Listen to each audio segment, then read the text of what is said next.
அனைவருக்கும் வணக்கம். இன்றைக்கி நான் படிக்க போகிற புத்தகம் சுஜாதா அவர்களின் பங்காளி. இந்த கதையை சுஜாதா அவர்கள் 1981 எழுதியிருக்காங்க. இந்த மாதிரி நிறைய கதைகள் தெரிஞ்சுக்க மறக்காமல் எல்லாரும் நூல்வாசம் சேனலை சப்ஸ்கிரைப் பண்ணிக்கோங்க. வாங்க கதைக்குள்ளே போகலாம்.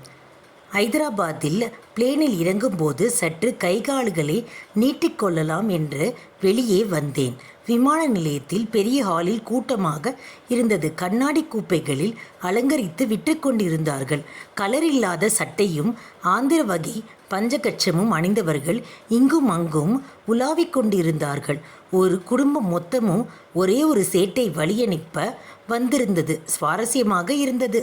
30 வயசுலேயே அவனுக்கு இளம் தொந்தி, நெற்றியில் அவசரமாக குங்குமம், பக்கத்தில் மனைவி, சுற்றத்தார் நிமிஷத்துக்கு நிமிஷம் பளிச்சென்று போட்டோ எடுத்து கொண்டிருந்தார்கள். வெளிநாடு போகிறான் போலும், கல்கத்தா வழியாக என்று யோசித்தேன். அவன் மனைவிக்கு 25 வயது இருக்கலாம். தலை முகமெல்லாம் போத்தி இருந்தாலும் துணியில் சன்னத்தால் அழகாக பிள்ளை பெற்று களைத்த முகம் தென்பட்டது.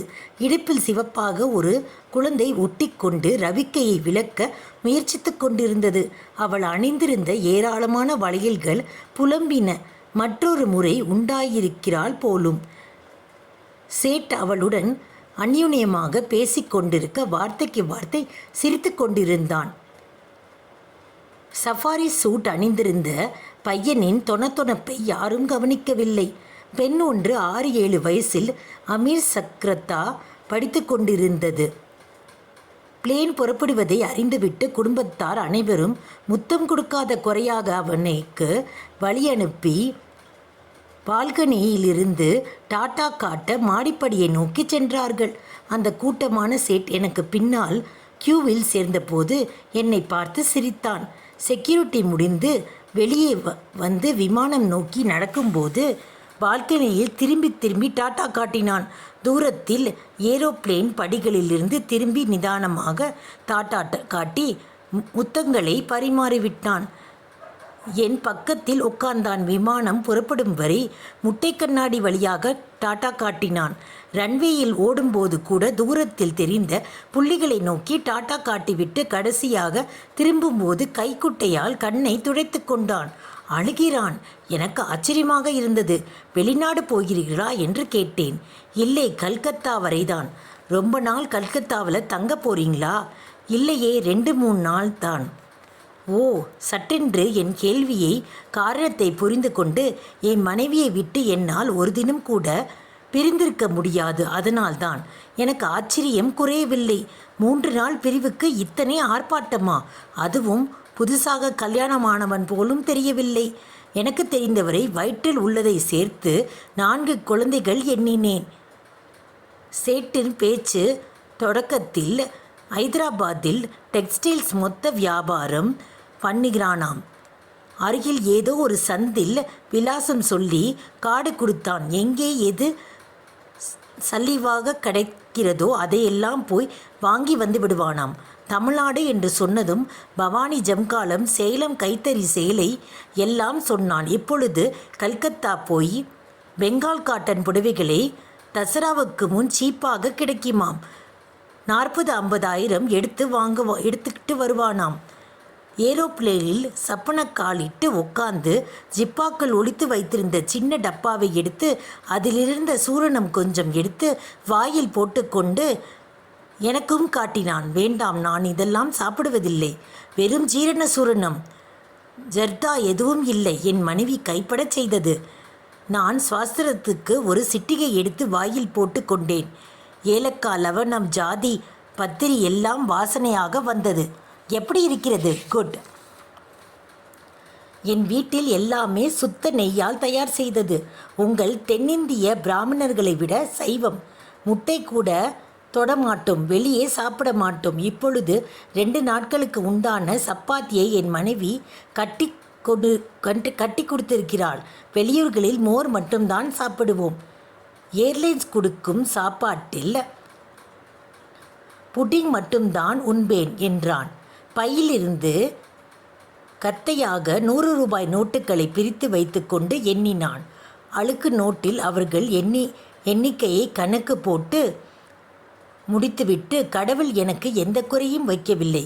2 பையன், 1 பெண். பையன் இப்பொழுதே உள்ளி உள்ளி ஜார்ஜெட் எல்லாம் சொல்லுகிறான். பிட்டு இப்போதே கால்குலேட்டரில் கணக்கு போடுகிறான். என் மனைவியைப் போல ஒருத்தியை பார்க்கவே முடியாது. அதனால்தான் அவளை பிரிந்திருக்க ஒரு நாள் கூட இயலவில்லை. அவளை பார்த்தீர்கள் அல்லவா? ஏர்போர்ட்டுக்கு வந்திருந்தாளே, பார்த்தேன். உங்களுக்கு கல்யாணம் ஆகிவிட்டதா? ஆகிவிட்டது. என் மனைவி ஏர்போர்ட்டெல்லாம் வந்து டாட்டா காட்ட மாட்டாள் என்றேன். நாங்கள் உறவில்தான் பெண் எடுப்போம். சொத்து குடும்பத்தை விட்டு போகக்கூடாது. பாருங்கள், எங்கள் வீட்டில் எத்தனை பேர் வசிக்கிறார்கள் சொல்லுங்கள் பார்க்கலாம். எனக்கு சொல்ல தெரியவில்லை. 18 பேர். இந்திய குடும்ப சிதைவதை விட்டு பெரியவர்கள் பேச்சை யாரும் சிதைந்து விட்டது. பெரியவர்கள் பேச்சை யாரும் கேட்பதில்லை. இன்றைக்கு என் அப்பா பெரியவர் வந்திருந்தாரே, பார்த்தீர்கள் அல்லவா? 90. என் மனைவி வேலைக்கு போவதில்லை.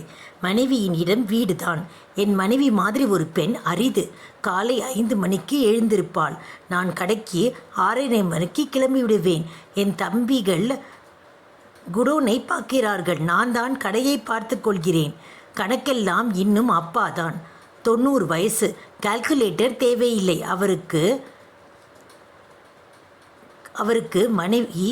அவருக்கு மனைவி எனக்கு வெந்நீர் எடுத்து வைப்பாள். பனியன் ஜட்டி எல்லாம் எடுத்து வைத்து சேவிங்குக்கு வெந்நீர் எடுத்து வைப்பாள். காக்காவுக்கு தேநீர் போட்டு தந்துவிட்டு அம்மாவுக்கு பூஜை சாமான்கள் எடுத்து கொடுத்துவிட்டு எனக்கு ரொட்டி நாஷ்டா. அப்புறம் குழந்தைகளை காரில் ஏற்றி கான்வென்ட்டுக்கு அனுப்ப வேண்டும். அவர்களை குளிப்பாட்டி, என் குழந்தைகள் மட்டுமல்ல, தம்பி குழந்தைகளையும். அவன் மனைவி அவன் குடும்பத்து வீட்டில் எல்லா வேலைகளையும் செய்யும் ஒரு விதமான அச்சாணி என்பது வெளிப்படையாக தெரிந்தது. அவன் சொன்ன டைம் டேபிள் படி இரவு 12 மணி வரை அவளுக்கு வேலை இருந்தாக வேண்டும். அதன் பின் துளசிதாஸ் ராமாயணம் கொஞ்சம் படித்துவிட்டு, அவள் அதிகம் படிக்காவிட்டால் என்ன, மற்ற மருமக பெண்கள் அவர்களும் பங்கு கொண்டு செய்வார்கள். ஒரு சண்டை கிடையாது. சினிமா எதுவும் கிடையாது. எப்பொழுதாவது ராத்திரி ஷோ போவோம். வேண்டுமென்றால் வீடியோ பார்த்து கொள்வோம். இந்த நாட்களில் இப்படி ஒரு குடும்பம் இருப்பதை நம்ப முடிகிறதா? விமான பணிப்பெண் வெஜிடேரியன் விசாரித்து கொண்டு ஜிகினா மூடிய பிளேட்டில் தட்டில் உணவை வைத்துவிட்டு சென்றாள். அவன் அதில் டெசர்ட்டை மட்டும் எடுத்துக்கொண்டு தன் கைப்பையிலிருந்து சின்ன டிஃபன் பாக்ஸில் எடுத்து அதிலிருந்து 2 சப்பாத்தியையும் ஊறுகாயையும் விடுவித்து கொண்டு சின்னதாக இன்ஜெக்ஷன் வயல் அளவில் இருந்த பாட்டிலிலிருந்து நெய்யையும் எடுத்துக்கொண்டு, சொல்லுங்கள், நம்ப முடிகிறதா? இல்லை என்றேன். எங்கள் வெற்றிக்கு காரணம் என்னவென்று சொல்லட்டுமா? நான் வேண்டாம் என்று சொல்லத்தான் போகிறான். எனவே சொல்லுங்கள் என்றேன். நம்பிக்கை. கணவன் மனைவி மேல் விசுவாசம். இது இருந்துவிட்டால் மற்றதெல்லாம் ஒரு பொருட்டல்ல. இப்போது நான் வெளியூர் வந்திருக்கிறேன் அல்லவா? என் மனைவி ட்ரெஸ் பண்ணி கொள்ள மாட்டாள். அன்னி புருஷனிடம் பேச மாட்டாள். என் அப்பாவிடம் கூட. 90 வயசு.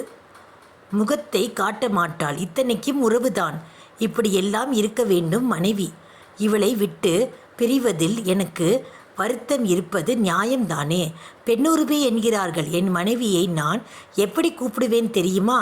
நான் எப்படி என்று கேட்பதற்குள் அவன் காத்திருக்கவில்லை. பகவான் என்று. பகவான் என்றால் பங்காளி, வாழ்வில் சந்தோஷங்களில் பங்காளி என்று அர்த்தம். பொய்டிக் என்றேன். கூட்டு குடும்பம் சிதையாமல் கணவன் மேல் மனைவி மேல் கணவனுக்கும் விசுவாசம் இருந்தால் உலகத்தில் பிரச்சனை கிடையாது என்றான். என் கடையில் எத்தனை பெண்கள் வேலை செய்கிறார்கள். அவர்களை ஏறிட்டு கூட பார்க்க மாட்டேன். தேவையில்லை. மனைவி வீட்டில் இருக்கும்போது இதெல்லாம் எதற்கு சொல்லுங்கள்? என்ன சொல்கிறீர்கள்? வாழ்க்கை என்பது அத்தனை எளிதாக இருந்தால் பரவாயில்லை என்று சொல்ல தோன்றியது. கல்கத்தா வரை அந்த மனைவி எப்பேற்பட்ட இந்திய பெண், தாய்க்குலத்தின் தங்க தேவதை. கணவன் இல்லையெனில் மையிட்டு எழுதாத மலரிட்டு பிரியாத மனைவி. அவள் பெருமையை பிரயாணம் முழுவதும் கொண்டிருந்தான் கணவன். இம்மாதிரி மியூசிய பிறவிகளுக்கு இருப்பதைக் கண்டு எனக்கு சந்தோஷமாகவே இருந்தது. கல்கத்தா விமான நிலையத்தை வந்து இறங்கி லக்கேஜ் கிளியரன்ஸ் பண்ணிவிட்டு அவனிடம் கடைசி முறையாக விடை பெற்ற போது யூ ஆர் லக்கி என்றேன். கடைசி முறை என்று சொன்னேனா? கெஸ்ட் ஹவுஸில் பெட்டி படுக்கைகளை போட்டுவிட்ட போது பசித்தது. இருட்டாகிவிட்டது. பார்ஷெட்டனில் ஒரு ரெஸ்டாரண்ட்டில் போய் தந்தூரி ரொட்டியும் சப்ஜியும் கட்டி தயிரும் சாப்பிட்டுவிட்டு நியான்களில் கூடவே நடந்தபோது சந்தின் இறுதியில் ரிச்சாக்காரன் பின்னால் முணுமுணுத்து கொண்டு வந்தான். கிட்டத்திலேயே நிறைய பெண்கள் பிரபல மாநிலத்திலிருந்து என்னுடைய சந்தோஷத்துக்காக காத்து கொண்டிருப்பதாக.